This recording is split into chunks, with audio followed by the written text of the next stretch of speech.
Nepoznati albanski nacionalisti objavili su skandalozne pretnje i planove u kojima navode da pored Kosova planiraju da zauzmu i treći po redu najveći grad Srbije, Niš. Naime, na društvenoj mreži Instagram pojavila se stranica pod imenom Albanian History, odnosno albanska istorija koja na dnevnom nivou iznosi navodne istorijske činjenice vezane za Kosovo i Albaniju, ali i poziva na opsadu Srbiji i šalje preteće poruke Srbiji i njenom stanovništvu. Tako je pre nekoliko dana osvanula fotografija mape Niša koja je pretvorena u albansku zastavu, a na fotografiji takođe piše "Dogodine u Nišu". Pretpostavlja se da se jasno aludira na poznati slogan "Dogodine u Prizrenu" i istoimenu pesmu rap grupe Beogradski sindikat. Pored samog Niša, vlasnici profila napravili su i popis ukupnog broja albanskog stanovništva u Srbiji, prema čijim brojkama ukupno ih ima 60.534 Albanca koji u Srbiji žive. Tako se navodi da ih u Beogradu za sada ima 1252, u Vojvodini 2251, u Bujanovcu 23.681, u Preševu 31.098 i u Medveđi 2252. Ono što je uznemirujuće je to što ovaj profil navodi da će u krucijalnom momentu albansko stanovništvo koje živi unutar granica naše države napasti Srbe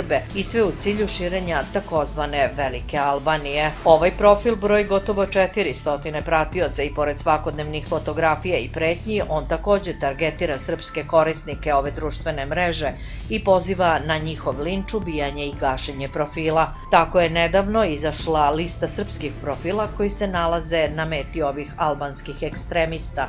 Nije poznato ko je osnivač profila niti ko su ljudi koji profil uređuju, ali njihova, kako tvrde korisnici ove društvene mreže, ratno-huškačka retorika jeste poprilično zabrinjavajuća.